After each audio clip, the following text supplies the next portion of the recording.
मित्रों, नमस्कार। एक बार फिर हमारे चैनल पर आपका हार्दिक स्वागत है।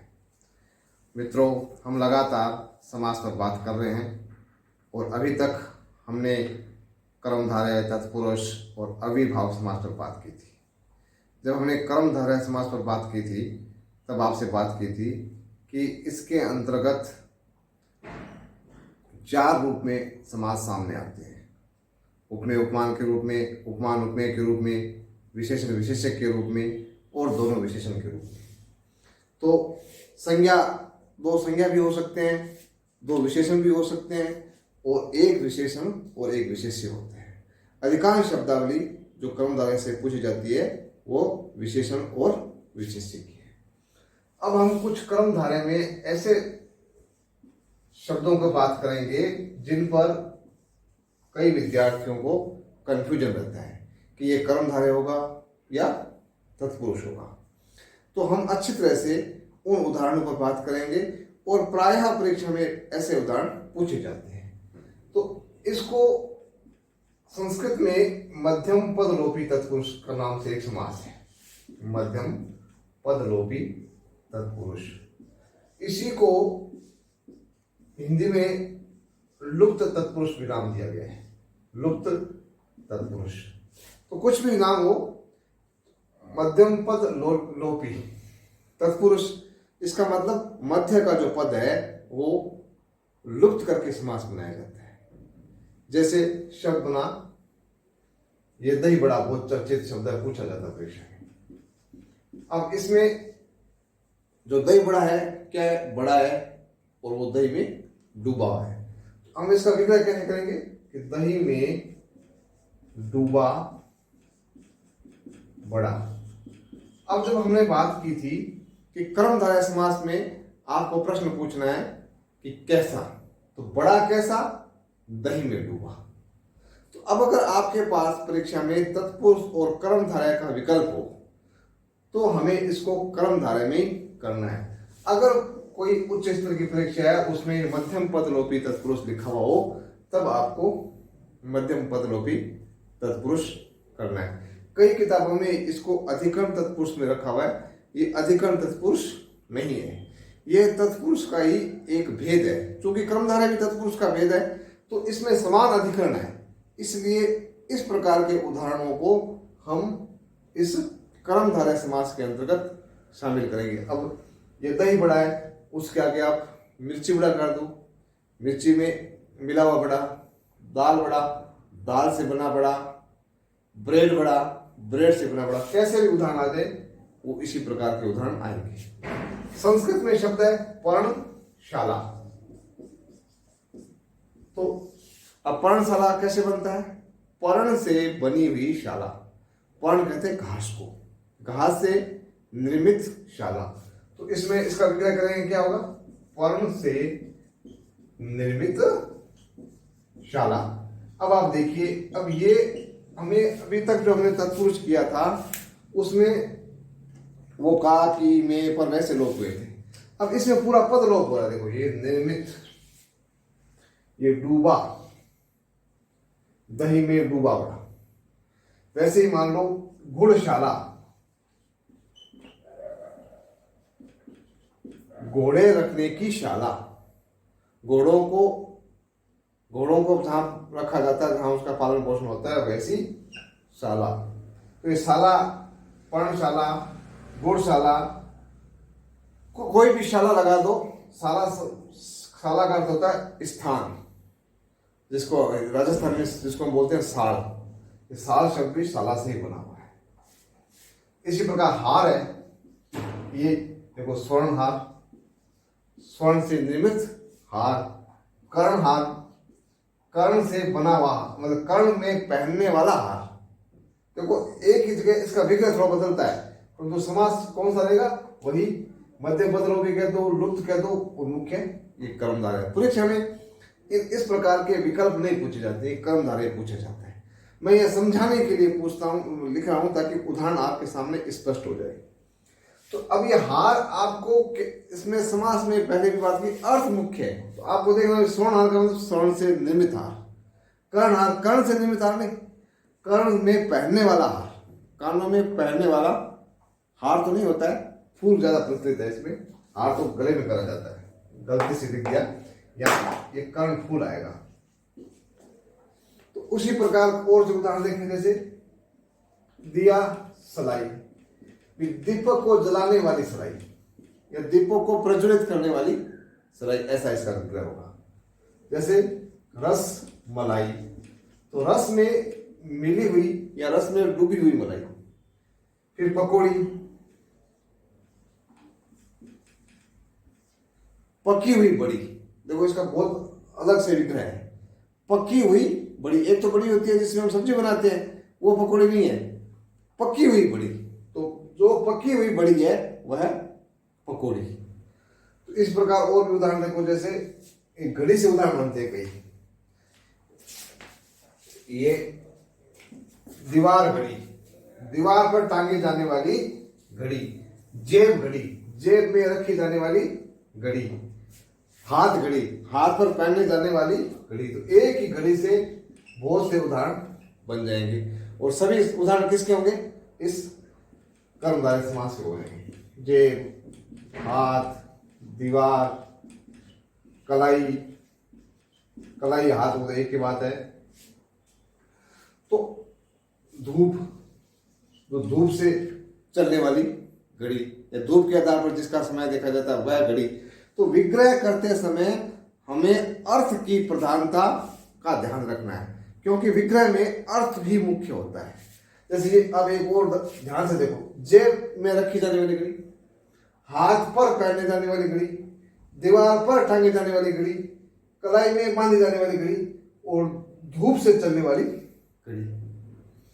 तो इस प्रकार हम एक ही घड़ी से अगर अलग अलग जो लगाते हैं, ये विशेषण शब्द लगाते हैं, तो इसमें अर्थ की भिन्नता आती है। यहाँ ये संज्ञा होते हुए विशेषण का काम कर रहे हैं। अब और उदाहरण देखें, ये सब मध्यम पद लोग तत्पुरुष में आएंगे। जैसे गाड़ी है, अब गाड़ी क्या क्या आप लगाएंगे? बैलगाड़ी, तो बैल द्वारा खींचे जाने वाली। ऊंट गाड़ी, तो ऊंट द्वारा खींचे जाने वाली गाड़ी। माल गाड़ी, माल को लाने वाली गाड़ी। डाक गाड़ी, डाक को लाने वाली गाड़ी। रेलगाड़ी, रेल की पटरियों पर चलने वाली गाड़ी। तो एक ही गाड़ी लगाते समय इसमें पीछे एक ही गाड़ी है, परंतु आपका विग्रह भिन्न भिन्न हो सकता है। वो सारे इसी में, क्योंकि इसमें बीच का पद लोभ करके समास कर रहे हैं, इसलिए इसको मध्यम पद लोभी कहते हैं। उसी प्रकार मधुमक्खी, अब मधु की मक्खी नहीं हो सकता ये, क्योंकि मधु का कोई इस मक्खी से कोई मेल नहीं है। मधु को इकट्ठा करने वाली मक्खी, मधु को एकत्र करने वाली मक्खी, इसको शायद मक्खी भी कहते हैं कई। वन मानुष, वन में रहने वाला मानुष, वन का मानुष नहीं होगा, वन में रहने वाला मानुष। जैसे गुड़ धानी, धान कैसा? जिसमें गुड़ मिला हुआ। तो एक जैसे विग्रह, आपको अगर अर्थ स्पष्ट हो जाए और तो आप विग्रह आसानी से कर सकते हैं, इसमें किसी प्रकार की कोई दिक्कत नहीं है। अब जैसे स्वर्णहार किया, वैसे ही रजत हार। उसी प्रकार आप कुछ और उदाहरण दे सकते हैं, जैसे ये आटा चक्की, आटे को तैयार करने वाली चक्की। पन चक्की, अब पन चक्की कैसे कहते हैं? तो पवन से चलने वाली चक्की। तुलादान, तो आखिरी में तुलकर जो दिया जाता दान है, एक तरफ जो दान देता है वो बैठता है, वो एक तरफ सामान रखा जाता है। इस प्रकार जो क्रिया संपन्न करके जो दान दिया जाता है उसे कहते हैं तुलादान। जो तुलादान नहीं होगा, कन्यादान होगा, तो कौन सा समास हो जाएगा? समन तत्पुरुष होगा, कन्या का दान।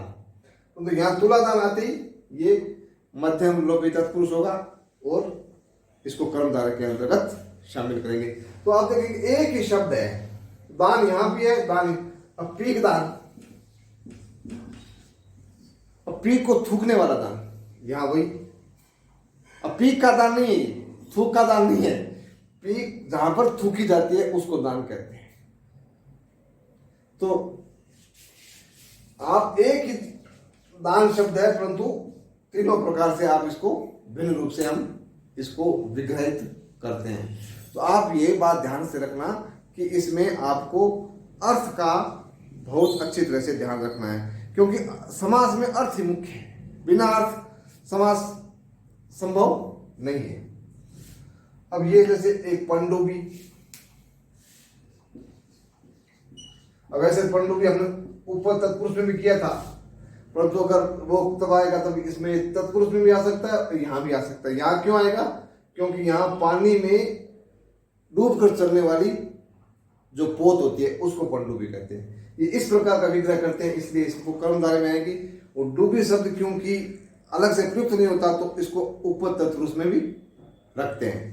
तो अब परीक्षा में ये शब्द आ जाए तो दोनों विकल्प नहीं रखेंगे, और दोनों विकल्प रखेंगे तो ये उसको बोनस मार्क मिलेगा। तो ये यहाँ कर्मधारय में भी आ सकता है और उस तत्पुरुष में भी आ सकता है। क्यों बोलते तो दोनों कर्मधारय भी तत्पुरुष का ही पार्ट है, वो हम बात पहले कर चुके हैं।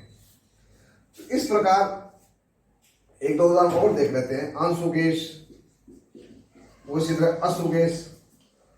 आंसुगेश का मतलब आंसू को लाने वाली गैस। अश्रुगेश अश्रु को, और अश्रु से ही आंसू बना हुआ है। तो हम विभिन्न उदाहरणों से ये स्पष्ट कर सकते हैं कि जो बीच का पद लोप करके जब समास बनाया जाता है तो उसको भी हम कर्मधारय समास के अंतर्गत शामिल करते हैं। अब कर्मधारय का अभी हमने 4 वह देखा था रूप कैसे होता है, और ये उसी रूप में आता है जहां तरफ दोनों तरफ संज्ञा है। जैसे जेब घड़ी, जेब भी संज्ञा है और घड़ी भी संज्ञा है। तो ये एक तरह से जो उपमेय उपमान वाला जो क्रम है उसी के अंतर्गत इसको हम शामिल करेंगे। एक तीसरा जो रूप है वो है कि यहाँ विशेषण विशेष्य तो हो, परंतु विशेषण विशेष्य में ये शब्द संख्यावाची हो। ये कर्मधारय समास में अगर विशेषण विशेष्य संबंध तो है जो हमने पहले मुख्य किया था, इसमें अगर वो आ जाए कि ये पहला पद संख्यावाची हो और दूसरा ये संज्ञा हो, तब समास कौन सा बनेगा? तो उसके लिए एक शब्द है द्विगु। तो द्विगु का मतलब होता है 2 गाय। तो 2 गायों का जो समूह है ये इसका मूल अर्थ है, 2 गायों का समूह या 2 गायों का समाहार। तो इसमें द्विगु समास में ये कर्मधारय का एक पार्ट है। इसमें ये ध्यान रखना कि पहला पद संख्यावाची होना चाहिए और दूसरा पद उसका विशेष्य होना चाहिए, और दोनों मिलकर एक समूह का बोध करवाना चाहिए, तभी आपको ये समास होगा। जैसे एक उदाहरण दिया 31 मान लो। अब 31 में ये दोनों ही संख्या पद है, 1 और 30। अब और लग गया बीच में, तो और किस में आता है? इसमें तो आता नहीं है। यहाँ तो विशेष विशेष्य की बात हो रही है। तो ये 31 जो शब्द है ये इसमें द्विगु नहीं आकर के द्वंद्व में आएगा, क्योंकि यहाँ पर वो जो ये बात संख्यावाची वाला विशेषण वाली बात लागू, विशेष वाली बात लागू नहीं हो रही है ना। ये एक शब्द इसका विशेषण बनता है, एक शब्द विशेष बनता है, ऐसा यहाँ पर क्रम लागू नहीं हो रहा है। अब ऐसे जैसे ये एक एकांकी, एक से शुरू करते हैं, एक अंक वाली रचना उसको एकांकी बोलते हैं। तो एक संज्ञा है, इसमें विशेषण है, और अंकी उसका विशेष्य है। जैसे एक तरफा, एक तारा, एक लोता। तो ये सारे शब्द जहां एक ही आ रहा है, ये सारे किस में आएंगे? द्विगु समास में आएंगे। हम एक एक दो उदाहरण सारी संख्याओं को ले लेते हैं जो इस द्विगु समास में प्रयुक्त किए जाते हैं। आप इसको ये ध्यान रखना कि द्विगु समास का और बहुब्री समास का बहुत ज्यादा नजदीक का संबंध है। जैसे ही द्विगु समास एक विशेष अर्थ में रूढ़ हो जाता है तो वो वहां द्विगु न रह करके बहुब्री बन जाता है। वो हम आगे बात करते हैं कैसे। अब जैसे दू है, दू से दोपहर बनता है, दूसरा दोपहर होता है। फिर दोमट, दो प्रकार की मिट्टी, कई दोमट भी लिखते हैं। दुगुना, दो मंजिला, दोबारा, ये दुनाली, दुराहा, दोपहिया, द्विवेदी, द्वि दो वेदों का जानकार, द्विवेदी। तो ऐसे ये सारे उदाहरण किसमें आएंगे? बहु इसमें कर्मधारय में। इसमें कर्मधारय का जो दूसरा है द्विगु है। ये दो पैरों का समूह, दो मठ दो प्रकार की मिट्टी का समूह, दो गुना दो गुणों का समूह, दो मंजिला दो मंजिल मकान के लिए। तो ये सब दू दू दू सब आ रहे हैं। ये सब दुनाली जो बंदूक को कहते हैं, दो नाला हो जिसके हो, दो रहा दो इनाएं निकलती है, दो पहिया जिसके दो पहिए हो, और द्विवेदी जो दो वेदों का जानकार हो। क्योंकि हमारे यहाँ द्विवेदी, त्रिवेदी और चतुर्वेदी ये शब्द ब्राह्मणों के लिए प्रचलित है। तो ये लिख लो। अब एक से हो गए, ये दो से हो गए। अब कुछ तीन वाले उदाहरण देखते हैं। जैसे एक शब्द तिरंगा, तीन रंगों का समूह। अब मूल में तो ये तिरंगा तीन रंगों की बात होगी तो ती आ गया, रंग आ गया। परंतु तिरंगा जैसे बोलते हैं तो हमारा जो मस्तिष्क है वो आदर से झुकता है और हमारे सामने एक राष्ट्रीय ध्वज की छवि प्रकट होती है। तब हम इसको एक विशेष अर्थ में रूढ़ हो गया। इसलिए ये मूलतः द्विगु होता हुआ भी यहाँ क्या आएगा? बहुब्री आएगा। बहुब्री क्यों आया?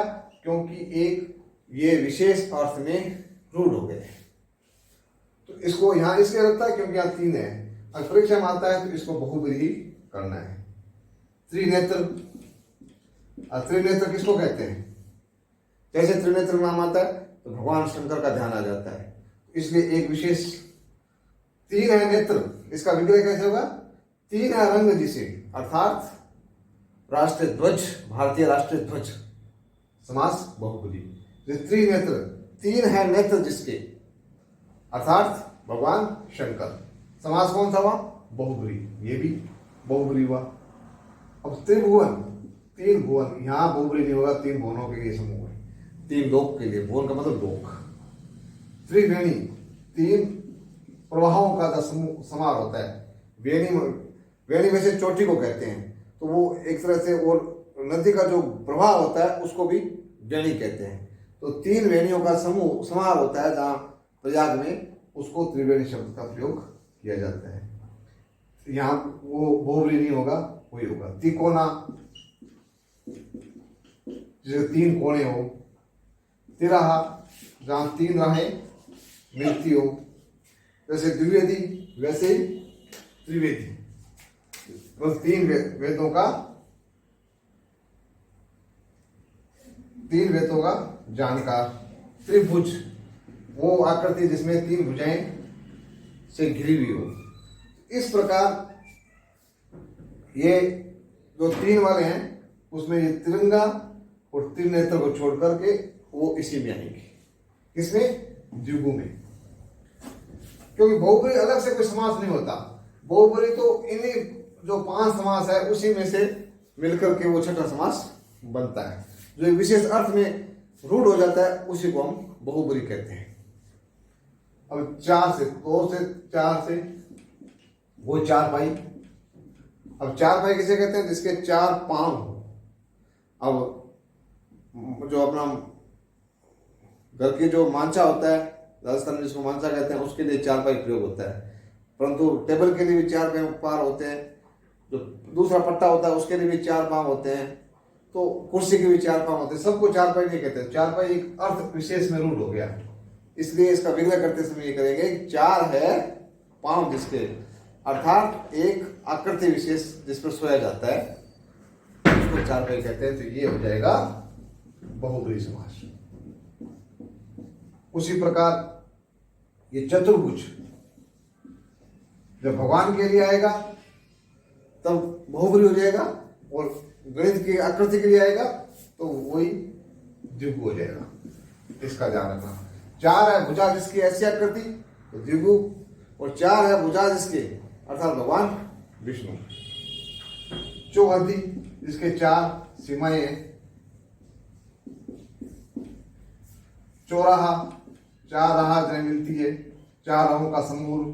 मतलब इसका विक्रय करें तो ये आएगा 4 राहों का समूह, 4 भुजाएं का समूह, 4 हाथों का समूह, 4 राहों का समूह। चतुर्वेदी 4 वेदों का जानकार, 4 वेदों को जानने वाला समूह। ऐसे चौकोर जिसके 4 कोर है। चौखट जिसके 4 पाए। चतुष्काष्ठ चौखट को ही चतुष्काष्ठ भी बोलते हैं। चतुर्धन काष्ठ। ऐसे चौपट, अब ये चौपट है मतलब जिसमें 4 पट लगे हुए हो, तो ये चौपट एक विशेष खेल के लिए प्रयुक्त होने लग गया है, इसलिए हम इसको कहते हैं ये बहुब्रीहि है।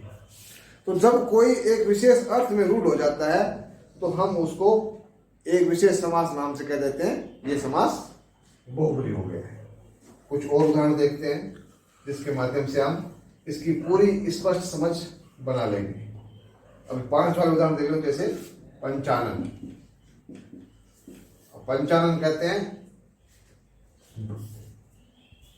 इसको शिव जी को, और चतुरानन कहते हैं, चतुरानन अभी बात की थी। चतुर्भुज किसको कहते हैं? चतुर्भुज विष्णु भी कहते हैं, और चतुरानन कहते हैं ब्रह्मा को भी कहते हैं।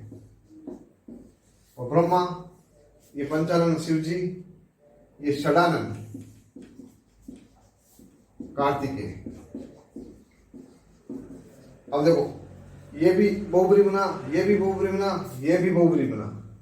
अब पंचामृत, पंचामृत क्या हुआ? इसमें 5 अमृत मिले हुए हैं। 5 अमृत किसको? जैसे घी, शक्कर, दूध, दही, तो ये सब 5 तत्व मिलते हैं। तो अब इन सबको क्या कहते हैं? शहद। इन सबको हम कहते हैं पंचामृत। तो ये विशेष 5 तत्व है, वो 5 अमृतों का समूह, अर्थात ये वो सारे घी, शहद, दूध, शक्कर, शहद, इन सबको मिलकर के हम कहते हैं पंचामृत। इसलिए ये क्या समास बन गया? बहुब्रीहि।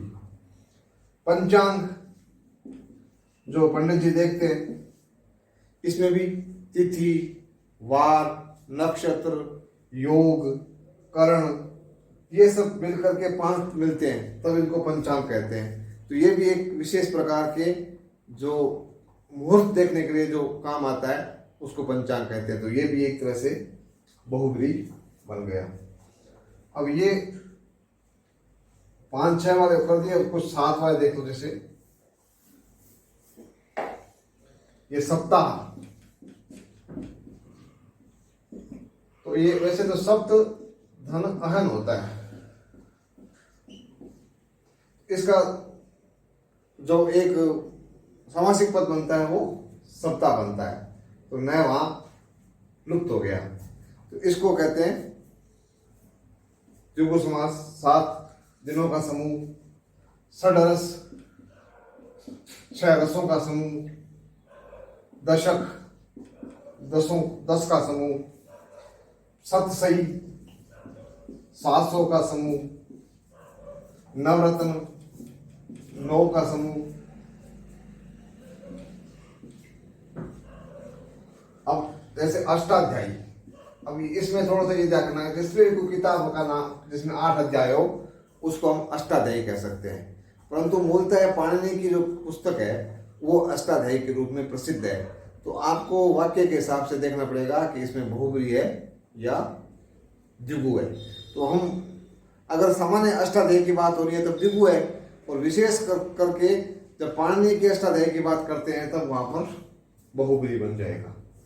ये अष्टायाम 8 आयामों को, जो एक 3 घंटे का एक आयाम होता है, 8 3 24, तो पूरे 24 घंटों को 8 आयामों में बांटते हैं। तो अष्ट आयामों का समूह अष्टायाम, ये द्विगु समास।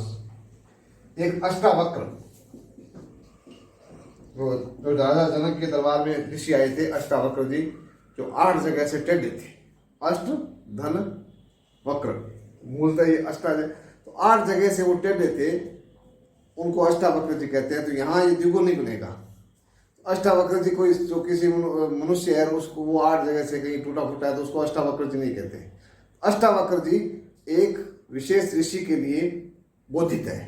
अतः यह समास कौन सा बनेगा? ये बहुब्री बनेगा। तो हम विभिन्न उदाहरणों से यह समझाने की कोशिश कर रहे हैं कि जब समूह का बोध आएगा और उसमें वही अर्थ सीमित रहेगा, तब तो होगा द्विगु। जैसे बोला अष्टायाम, तो अष्ट आयाम, आयाम मानो जो 3 घंटे का एक समय है, 8, तो यहाँ पर द्विगु है।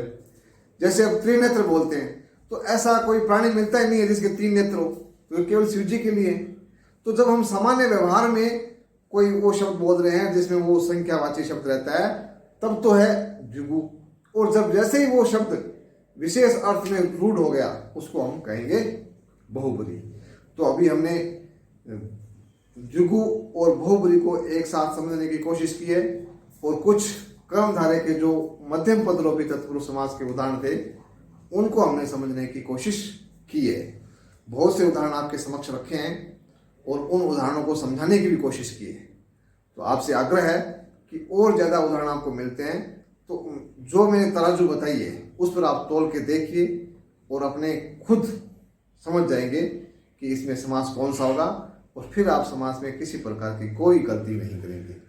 मित्रों, इसी भावना के साथ, इसी शुभकामना के साथ कि आप समास को अच्छी तरह से समझ सकें। जय हिंद, जय भारत, धन्यवाद।